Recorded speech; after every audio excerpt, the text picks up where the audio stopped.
Afternoon's launch of the Independent Commission on the College of the Future. My name's Ian Diamond, and it's been my enormous pleasure to chair this commission. And this afternoon is a really special day. It's a special day for many, many reasons, but as I shall say in a moment, not least because of the critical importance and ever increasing importance of the subject that we have addressed in this commission. Before I say a few words both about the commission and also thank a few people, and then move to our keynote address from Sonia Soda, who we are delighted and very privileged to have with us.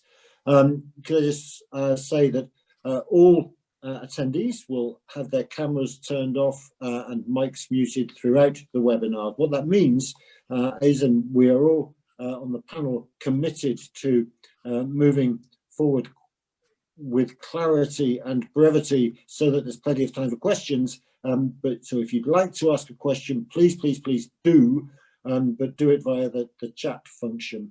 The other thing I would note is that this webinar this afternoon is being recorded and will be available on the website.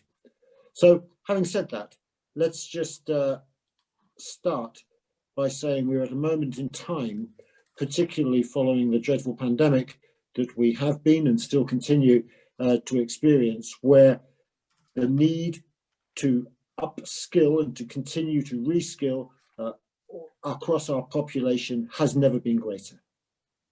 And one of the key areas that this happens in any community is in the college sector.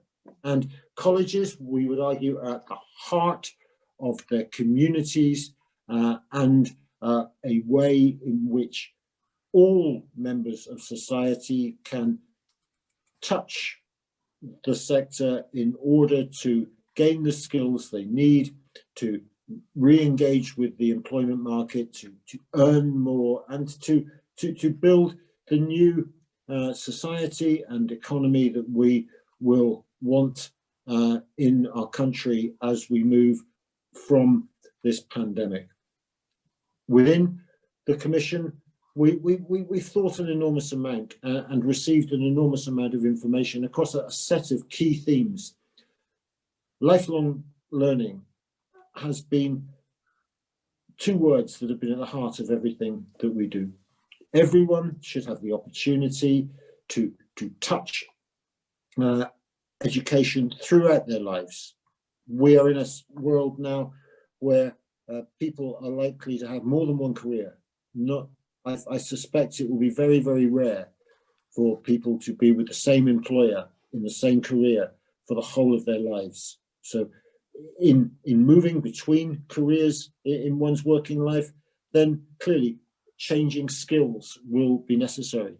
Technology means that new skills will be essential to society. And so lifelong learning doesn't become, if you like, a term that is an option. Lifelong learning is at the heart of everything we will want to be as a society. Secondly, we need to really build on our strategic relationships between education, the college sector, and employers and society. Civil society, employers, and the college sector must work together in order to develop curricula and courses and opportunities that are fit and ready for the new world in which we will move. And that's going to be absolutely central to the way we think. And finally, we absolutely need a really joined up approach across all of education. There needs to be seamless movement between schools, and colleges and universities, not competition. We believe very strongly, and I've believed for a long time, that college education should become, if you like, one of the real choice things that I was about to say young people, but people young and old, choose to do as they choose their options for their education. And we thought hard about how this will be achieved. We thought hard, critically, for this commission by working hard across the 4 nations. And it has been a real privilege to have a 4 nations approach, recognizing the diversity and the heterogeneity between the 4 nations, but therefore being able to draw on best practice and make decisions and opportunities that come with that. I think it's worth just reflecting a little bit on how we will know if the vision that we have for the college sector in the future is the right one. Well, in the future, we would submit that if we have success, employers will see their local college working with other colleges in a kind of regional way. They'll see their local colleges as key sources of strategic support. They will know that they input into the curriculum, but they receive from the curriculum. And as Audrey Cumberford and Paul Little so brilliantly put in their piece in Scotland, that the opportunities to use colleges in part as partners in innovation is incredibly important.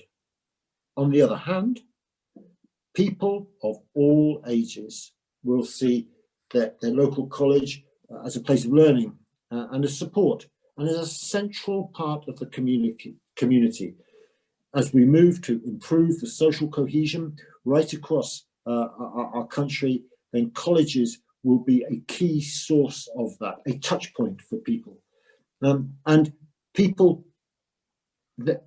But one of the ways in which that will happen is through brilliant and engaged workforces. And we say a lot in the report about the workforce in colleges, and we want a situation where people really believe they are working in a fantastic sector, where remuneration is fair and where development opportunities are exciting. And as I've indicated before, finally, parents, guardians, families will aspire for their children to attend college as an equally prestigious route as university. That's where we have got to in our conversations with so many people. And I'd just like to now, if I may, just say a few thank yous.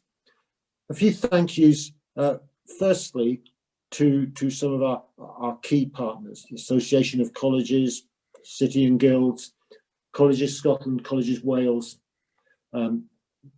FETL, JISC, NOCN, NCFE, and finally Pearson's. An enormous set of partners who have engaged, but at the same time recognise that this is an independent commission, and our report is very much our own.